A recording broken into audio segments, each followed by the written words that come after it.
Hello friends, आज की कहानी है Shivam and the mysterious system.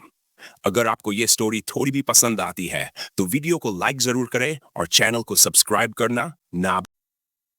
Shivam ने अपनी साधना को रोक लिया और उसकी सांसें तेज चल रही थीं। उसने देखा कि उसके शरीर के छिद्रों से एक चिपचिपा तरल बह रहा है। एक हल्की घृणा और राहत का मिश्रण उसके चेहरे पर झलक उठा। ये शरीर के विषाक्त पदार्थ है जो साधना के पहले स्तर में पहुंचने के संकेत है। उसने हल्की खुशी के साथ सोचा। उसके चेहरे पर आत्मविश्वास झलक रहा था। फौरन उसने अपने कपड़े उतार दिए और खेत के पास बने पोखर की तरफ तेजी से बढ़ गया। पानी में उतरते ही उसके शरीर को एक शीतलता महसूस हुई। पानी ने उसकी सारी थकावट को अपने भीतर समेट लिया। आधे घंटे तक अपने शरीर को अच्छी तरह साफ करने के बाद उसने एक संतोष भरी मुस्कान के साथ तालाब से बाहर कदम रखा। टॉवेल पहनने के बाद उसने अपने कपड़े धोए और उन्हें सूखने के लिए रख दिया। उसका मन हल्का और ताजा महसूस कर रहा था। फिर उसने उत्सुकता से अपना प्रोफाइल चेक किया। होस्ट शिवम शर्मा, एज 18 वर्ष, skills medical level 2, business management level 1, योग ability and power level 1, Sadhana level 1 stage 1, strength 5210, vitality 12, luck 10, charm 10, obtained 1, जीवनर थक लकड़ी, विश points 45, जीवन काल 150 years। प्रोफाइल देखते ही शिवम की आंखों में गर्व की चमक उभर आई। उसने संतुष्टि में सिर हिलाया और मन ही मन कहा, यह सब तो ठीक है, लेकिन बिजनेस के लिए पैसे कहां से आएंगे? उसका चेहरा तुरंत गंभीर हो गया। उसने छत से अपना अकाउंट बैलेंस देखा। उसमें सिर्फ ₹5000 थे जो शिवम के पापा ने घर खर्च के लिए दिए थे। दोपहर की धूप में कपड़ों के सूखने के बाद शिवम ने उन्हें पहन लिया। जैसे ही उसने घड़ी पर नजर डाली, देखा कि 2 बज रहे हैं। समय देखकर उसने हल्का सा मुस्कुराया और तेजी से अपने कदम घर की ओर बढ़ा दिए। घर पहुंचकर उसने जल्दी से खाना खाया और बिना देरी किए बस अड्डे की ओर निकल पड़ा। उसके मन में एक अजीब सी बेचैनी और उत्सुकता थी। बस अड्डे पर पहुंचकर उसने माधोपुर शहर की टिकट ली। लगभग 10 मिनट बाद बस रवाना हो गई। रास्ते में उसकी निगाहें बार बार खिड़की के बाहर जा रही थी, मानो वह आने वाले पल को सोचते हुए अधीर हो रहा हो। जब बस माधोपुर शहर पहुंची तब 4 बज चुके थे। वहां पहुंचते ही शिवम ने देखा कि धीरे धीरे दुकानें खुल रही थी। बाजार की रौनक को देखकर उसकी आंखों में हल्की चमक आ गई। वह एक दुकान पर रुका और जो बातचीत की। कुछ देर बाद वह बाजार के अंदर की ओर बढ़ गया। लगभग 10 मिनट तक चलने के बाद वह एक पुरानी एस्क और पत्थरों की दुकान के सामने जा खड़ा हुआ। उसकी धड़कनें तेज हो गई थी। ये वही जगह थी जहां किस्मत और भाग्य का खेल खेला जाता था। शिवम ने दुकान के अंदर कदम रख पत्थर और अयस्को का डेढ़ था। उसकी आंखें हर तरफ घूमने लगी। तभी काउंटर पर बैठे गोल मटोल दुकानदार ने शिवम को देखा। शिवम ने पत्थरों के बारे में पूछताछ की। दुकानदार ने मुस्कुराते हुए कहा, आप यहाँ रखे किसी भी पत्थर को चुन सकते हैं। इनमें से प्रति एक के दाम ₹2000 हैं और अगर आप उन्हें खोलना चाहते हैं तो उसके लिए अलग से ₹100 देने होंगे। शिवम ने दुकानदार की बात सुनकर एक पत्थर उठाया।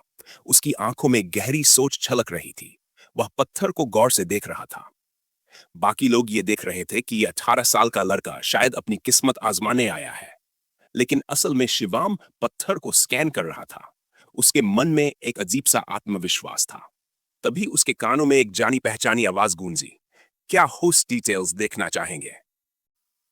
ऑब्जेक्ट हीमाटाइट, एज 5 वर्ष, उपयोग इससे लोहा प्राप्त कर सकते हैं।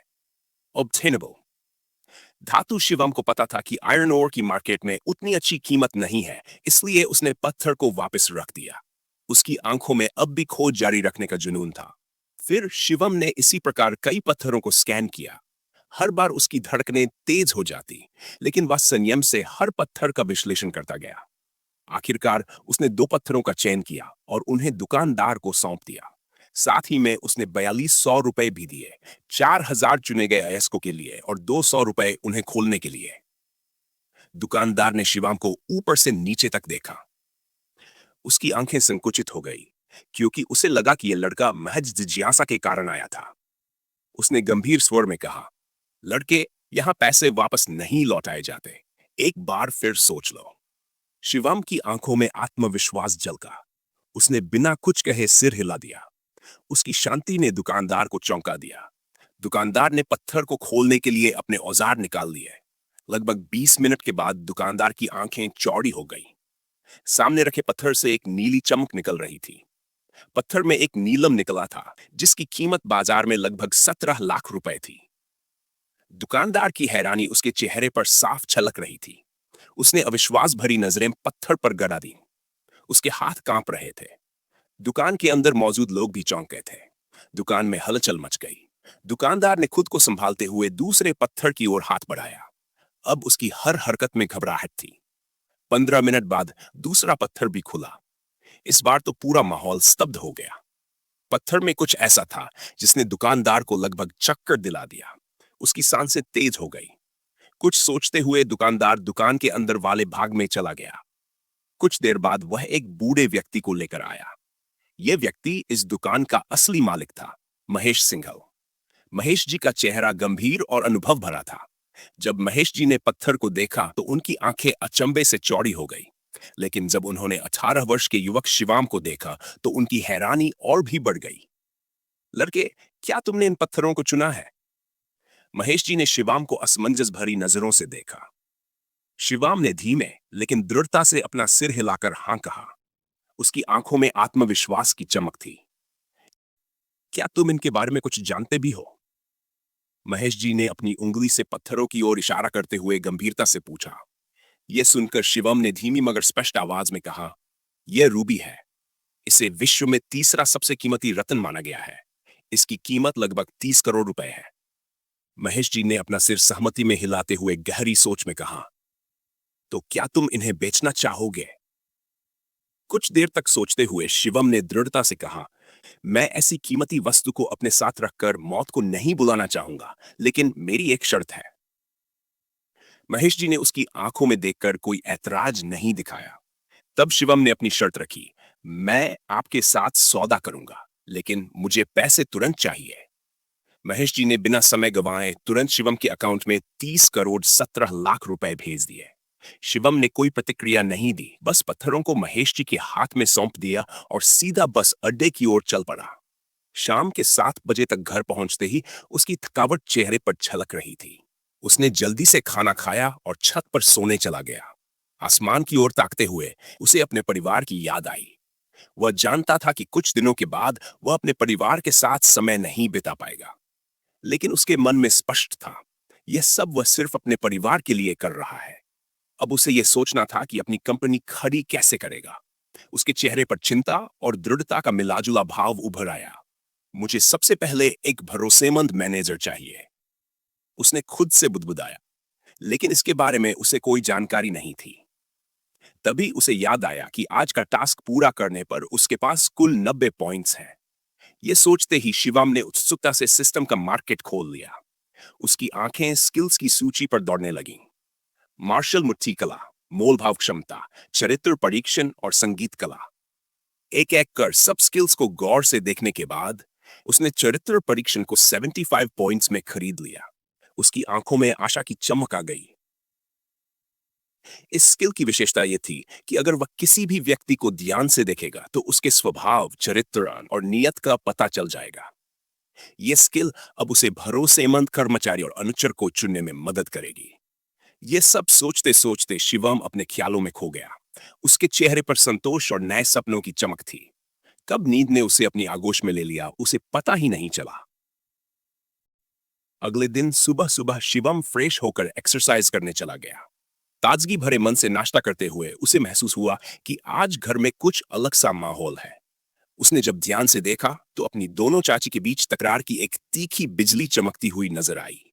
ये देखकर शिवम ने चिंतित स्वर में अपनी दादी से पूछा, दादी क्या हुआ? दादी ने एक लंबी सांस लेते हुए कहा, और क्या होगा? वही, इन्हें उनसे ज्यादा काम मिला है और उन्हें इनसे ज्यादा काम मिला है।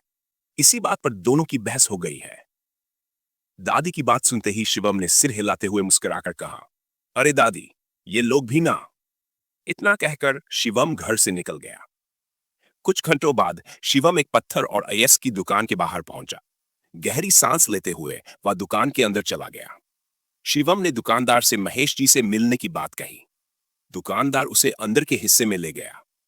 दुकान के अंदर वाले भाग में पहुंचकर शिवम ने देखा कि एक सुंदर सा कमरा है जो अनमोल रत्नों से सजा हुआ है।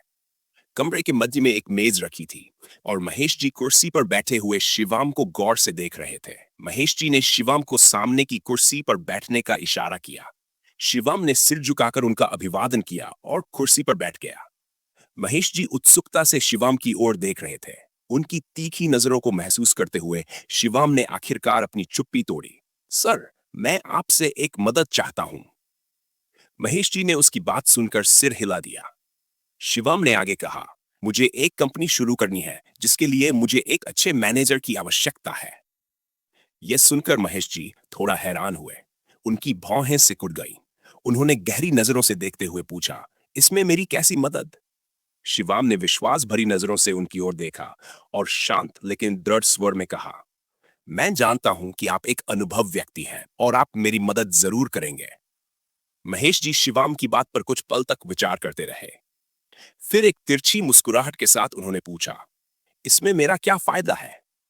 शिवम ने कुछ सोचते हुए कहा, आप इसके बदले क्या चाहते हैं? महेश जी ने उसकी ओर देखते हुए गंभीर स्वर में कहा, तुम मुझे यह बताओ कि कल तुमने वह पत्थर कैसे चुने जिनमें इतने कीमती रत्न थे? शिवम की आंखों में दृढ़ता आ गई। उसने शांत भाव से कहा, यह मुझे मेरे गुरु ने सिखाया है और मैं इसे किसी को नहीं बता सकता।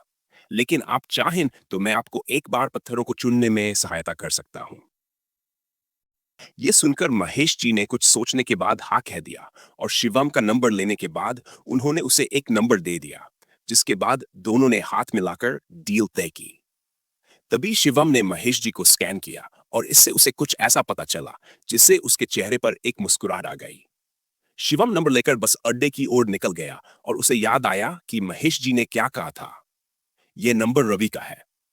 वह बहुत ईमानदार है, लेकिन इस ईमानदारी से उसे आज तक कुछ नहीं मिला। अब वह अपनी पत्नी के साथ एक छोटे से घर में रहता है और किसी कंपनी का प्रपोजल जल्दी एक्सेप्ट भी नहीं करता। शिवम यही सब सोचते हुए बस अड्डे पर पहुंच गया, लेकिन उसने वहां से अपने गांव की नहीं बल्कि बेली शहर की टिकट ली। यह शहर उसके गांव के सबसे पास का शहर था। कुछ घंटों में शिवम बेली शहर पहुंच गया। यहां वहां देखते हुए वह एक बिल्डिंग में चला गया जहां कई लोग इधर उधर भाग रहे थे। कमरे की दीवारों पर घरों और फ्लैट की तस्वीरें लगी हुई थी। यह एक प्रॉपर्टी डीलर का ऑफिस था। तभी शिवम ने रिसेप्शन पर जाकर कहा, मुझे एक घर खरीदना है। यह सुनकर रिसेप्शनिस्ट ने शिवम को ऊपर से नीचे तक देखा और एक अटेंडेंट को बुलाते हुए कहा, रिया, कृपया सर को घर दिखाओ। इतना सुनते ही एक 20 वर्ष की पतली और गोरी लड़की शिवम के पास आ गई। वह देखने में नई कर्मचारी लग रही थी। तभी रिया ने अटकते हुए कहा, सर, कृपया मेरे साथ चलिए। इतना कहकर उसने शिवम को एक कुर्सी पर बैठा दिया और उसे कुछ घर दिखाने लगी। वह लड़की काफी डरी हुई लग रही थी और वह सही से बोल भी नहीं पा रही थी। तभी शिवम की नजर एक घर पर गई और उसने रिया से पूछा, वो घर कैसा है? शिवम की बात सुनकर जब रिया ने घर की तस्वीरें देखी तो उसने घर के बारे में बताते हुए कहा, सर, यह घर हमारे यहाँ सबसे अच्छा घर है। इसकी कीमत 60 लाख रुपए है। यह सुनकर शिवम ने रिया को देखते हुए कहा, मुझे यह घर खरीदना है। रिया यह बात सुनकर एक पल के लिए सन्न रह गई और उसने शिवम को अवाक होकर देखा। तभी शिवम के पीछे से एक आवाज आई, ओ जी, सुनिए, मुझे ये घर चाहिए। यह सुनकर एक अधेड़ उम्र के व्यक्ति ने रिया से पूछा, ए लड़की, ये घर कितने का है? रिया ने उस व्यक्ति की बात सुनकर एक बार शिवम की ओर देखा और फिर उस अधेड़ उम्र के व्यक्ति की ओर देखते हुए कहा, हमें माफ कर दीजिए सर, लेकिन यह घर पहले ही इन्होंने बुक कर लिया है। यह सुनकर उस व्यक्ति ने शिवम को तीखी नजरों से घूरते हुए कहा, अभी घर बिका तो नहीं है ना, तुम इसकी कीमत बोलो। रिया ने घबराते हुए उस व्यक्ति को कीमत बताते हुए कहा, सर, इस घर की कीमत 60 लाख रुपए है और यह बुक किया जा चुका है, तो मैं इसे आपको। इससे पहले कि अटेंडेंट अपनी बात पूरी कर पाती, तभी उस अधेड़ उम्र के व्यक्ति के साथ आई महिला ने गुस्से में चिल्लाते हुए कहा, क्या कहा तुमने? तुम जानती भी हो हम कौन है? ये तीखी आवाज सुनकर रिसेप्शनिस्ट भी वहां पहुंच गई। तभी एक ठंडी गंभीर आवाज गूंज उठी, जिसे सुनकर सब हैरान रह गए। इसी के साथ आज का एपिसोड यही खत्म होता है। मिलते हैं नए एपिसोड में, जहां शिवम और सिस्टम की कहानी में एक और रोमांचक मोड़ आएगा। जाते जाते चैनल को सब्सक्राइब करना ना भूलें ताकि आप कोई भी नया एपिसोड मिस करें।